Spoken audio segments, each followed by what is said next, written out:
Pemirsa, peserta seleksi calon pegawai negeri sipil tahun 2021 nampaknya tidak boleh kendor mempersiapkan kemampuan untuk mengikuti berbagai tahapan seleksi. Pasalnya, seleksi CPNS tahun 2021 ini akan menjadi perekrutan PNS terakhir setidaknya hingga tahun 2022 mendatang. Pada tahun 2022 mendatang, pemerintah tidak akan membuka perekrutan CPNS dan hanya akan membuka seleksi pegawai pemerintah dengan perjanjian kerja.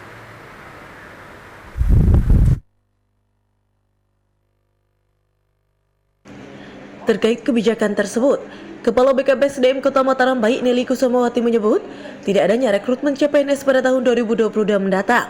Di satu sisi merugikan pemerintah daerah dalam upayanya menyelesaikan kekurangan jumlah pegawai berstatus PNS.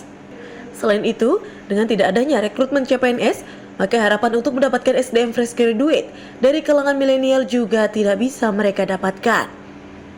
Namun di sisi lain, pihaknya juga menilai kebijakan pemerintah meniadakan rekrutmen CPNS dan hanya membuka seleksi pegawai pemerintah dengan perjanjian kerja akan mampu memberikan dampak positif karena pemerintah daerah bisa menuntaskan proses pengangkatan pegawai honorer XK2 sebagai pegawai. Di samping itu, melalui perekrutan ASN berstatus pegawai pemerintah dengan perjanjian kerja, pemerintah daerah bisa merekrut tenaga profesional yang selama ini rekrutmennya terganjal persoalan batasan usia.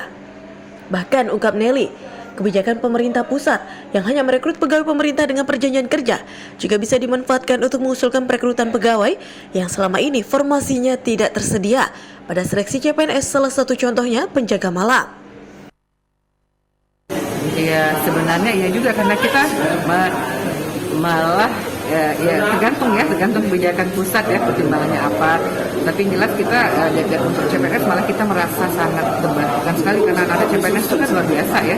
Karena anak muda-muda milenial tuh udah siap kerja ya, sudah siap kerja. Tapi kalau ada pertimbangan pusat untuk karena banyak yang formasi yang tidak ada di CPNS kan, misalnya untuk kayak seperti kemudian untuk penjaga malam itu nggak ada kan formasinya di PNS. Mungkin bisa itu kesempatan untuk ini kan di P3K kan. Sarjana-sarjananya cewek ya. Bisa dari PNS ya. Sementara itu, saat disinggung tahapan dari proses rekrutmen CPNS tahun 2021, Nelly menjelaskan proses seleksi CPNS tahun 2021 ini sudah menyelesaikan tahapan seleksi kompetensi dasar.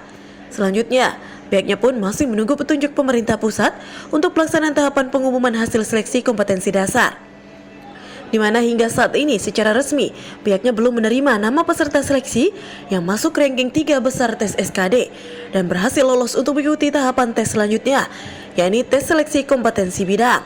Iram Rosidi, Lombok TV, Mataram.